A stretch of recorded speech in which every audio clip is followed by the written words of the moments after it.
Little did the girl imagine that after her great-grandfather passed away, the mysterious treasure he left behind would be a soul-healing menchikatsu. As a fledgling treasure hunter, Sarah stumbled upon a diary documenting the later years of the legendary hunter William in an abandoned mining town, revealing that he had even hidden his final treasure here. Following clues in the diary, Sarah ventured into the depths of the abandoned mine on a Saturday. With her agile skills, she first dispatched the goblins entrenched there, and then activated the mechanism William had set up. The massive stone in front of her slowly moved aside. A wooden door adorned with a cat motif came into view. Sarah cautiously pulled the door handle. Suddenly a crisp bell chimed, making her mistakenly think she had triggered an alarm.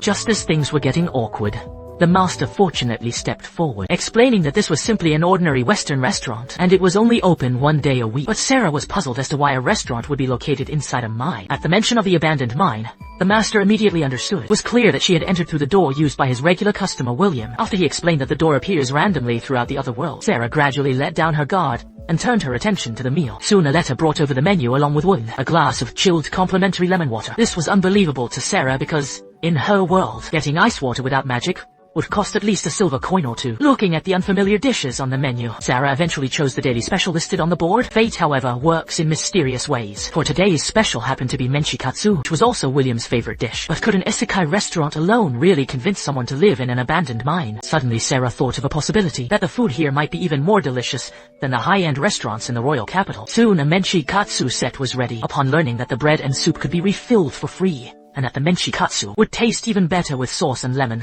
Sarah began to enjoy her meal. However, one bite was all it took. She had never tasted such soft, fluffy bread before. She hurriedly asked the waitress for a refill. Next was the main course, the menchikatsu. After she carefully cut it open, the rich gravy immediately flowed out. Sarah took a small bite. It was so heavenly that she was nearly blown away. The crispiness of the crust blended perfectly with the tenderness of the filling, and the salt and pepper seasoning was just right. It even had a hint of sweetness from the onions. This ultimate delicacy instantly immersed her in the experience. Recalling the waitress's suggestion, Sarah hurriedly squeezed the lemon over it, then drizzled a little sauce, and took another bite. She was amazed yet again. The refreshing acidity neutralized the greasiness of the meat, giving the cutlet a more layered flavor profile. On a scale of 1 to 10, she planned to give it an 8.4, because the dish truly earned the remaining 1/6. Just then, two regulars entered the shop. Aletta had just finished her introduction when Sarah called her over for another refill. After she had her fill, the master brought out a bento containing menchikatsu sandwiches, which were also a favorite of William's. Saying how much Sarah enjoyed her meal, he decided to give her a complimentary portion. The conversation between the two also informed the swordsman and the sage of William's peaceful passing. Though it was bittersweet, this legacy of love for menchikatsu had found a new successor. Perhaps this is what they call the cycle of fate.